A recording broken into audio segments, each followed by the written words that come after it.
Bonsoir à tous et à toutes. C'est avec un grand plaisir que Jalmave Annecy accueille le 21e congrès national de la Fédération Jalmave. Monsieur Rigaud et votre équipe, je pense que vous êtes très fiers aujourd'hui de voir Annecy qui a été choisie parmi les villes pour représenter la France aux Jeux Olympiques. Le thème que nous avons choisi, Jalmave, témoin de vie au cœur de la cité, est vraiment l'illustration qui représente et de ce qui se vit à Jalmave-Annecy. Jalmave, c'est aussi pas seulement un engagement dans l'accompagnement, c'est un engagement en tant que citoyen dans la société.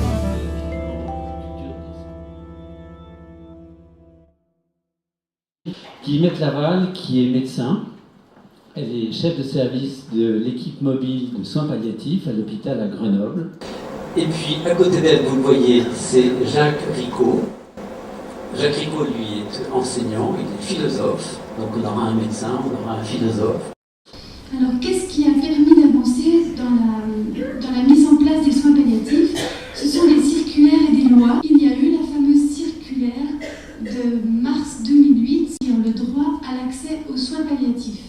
Donc, c'est une loi capitale parce qu'elle explique que tout patient, toute personne a droit à accéder à des soins palliatifs et à être accompagné.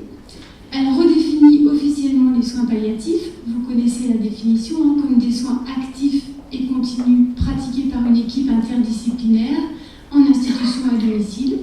Jacques Ricot, de non pas réécrire la même histoire, mais plutôt de compléter par la façon dont il a vu les choses, on peut les voir se développer dans les dernières années.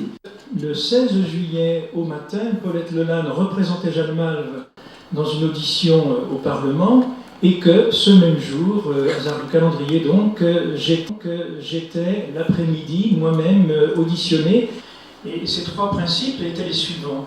D'abord, le respect de la dignité, ensuite le respect de la vie, et enfin la solidarité. Or, il me semble qu'on ne peut pas se prétendre bénévole d'accompagnement, dans un sens que je vais essayer de définir tout à l'heure, sans être solidement amarré à une notion de la dignité. Dignité est devenue notre boussole commune, notre repère dans une humanité qui parfois ne sait plus très bien où sont les points d'ancrage.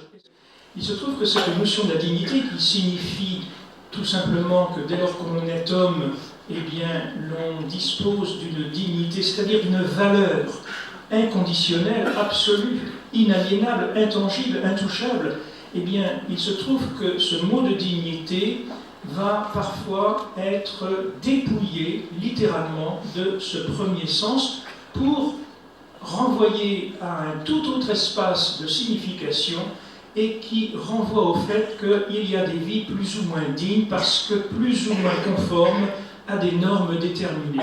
Et comme l'a rappelé Guillemette Laval il y a un instant, il faut aussi savoir consentir à la mort qui vient et ne pas faire ce que l'on a appelé dans un premier temps de l'acharnement thérapeutique et que l'on appelle aujourd'hui de l'obstination déraisonnable. Le troisième principe, c'est la solidarité. Alors c'est pas rien.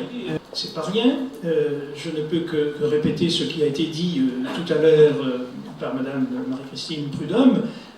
En effet, Jalmave s'inscrit dans un mouvement citoyen, très nettement, et Dr Guillemette Laval a rappelé il y a un instant que dans la loi même de 1999, les bénévoles d'accompagnement sont nommés. Autrement dit, la société reconnaît, à côté des familles et des proches, à côté des soignants, la pleine et entière utilité, la pleine et entière responsabilité des bénévoles. Un mouvement comme Jalmave,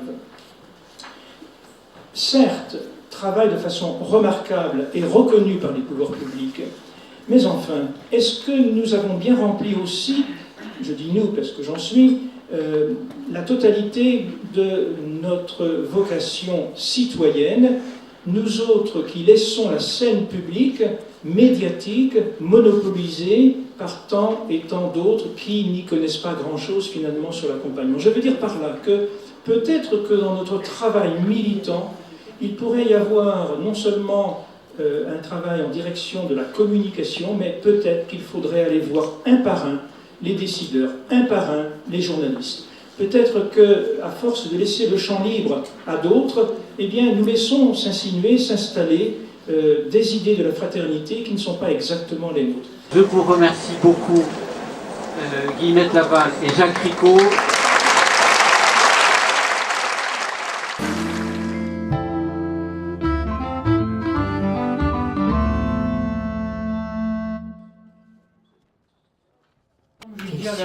Ah, je suis certaine.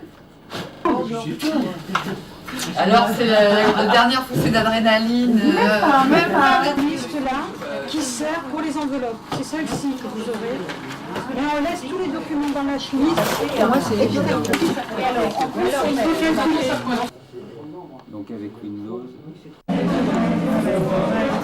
Une enveloppe, ça, autrement, il y a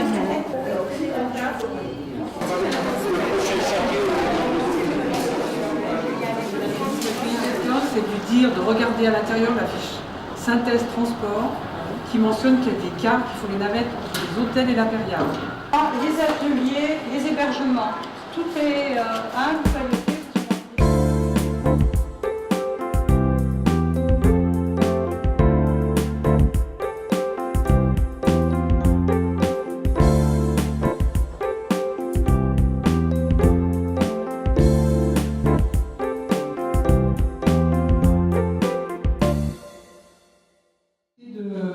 Bonjour à toutes et à tous, c'est très impressionnant de voir autant de monde. Donc, en tant que présidente, je suis très heureuse d'ouvrir ce 21e congrès de la Fédération Jalmal dans ce magnifique cadre de la ville d'Annecy. Je suis d'autant plus heureuse d'être là que quelques problèmes de santé ont failli me retenir au Havre. Donc, j'ai préféré vous épargner le port de monocle, qui n'était pas très esthétique, pour ce look un peu inhabituel, mais c'était la condition impérative pour que j'arrive à me déplacer sans trop de déboires. Donc je sais pouvoir compter sur votre compréhension.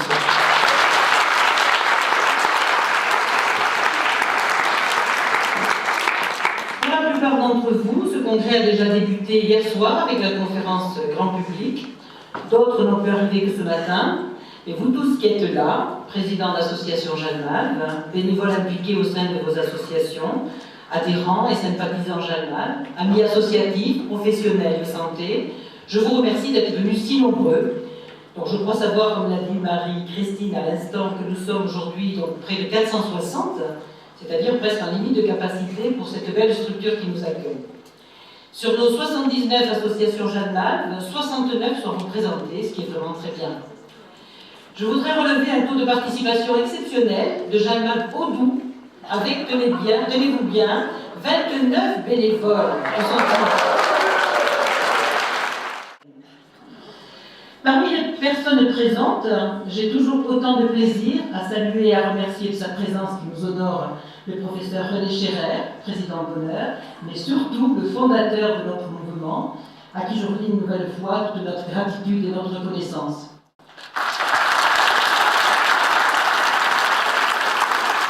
Vous avez tous remarqué que le double objectif de Jalmal est la véritable colonne vertébrale de ce congrès 2009, puisque notre matinée sera consacrée à la dimension accompagnement et l'après-midi traitera de l'engagement citoyen, l'action au cœur de la société.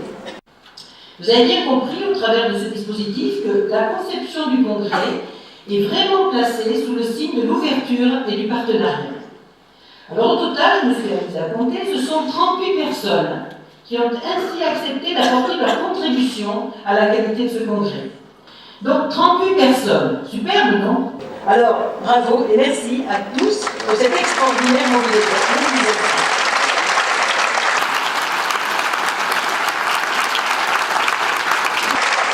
Donc cette journée risque et promet d'être passionnante, donc il ne s'agit pas de perdre du temps. Je vous souhaite à tous un excellent congrès. Merci.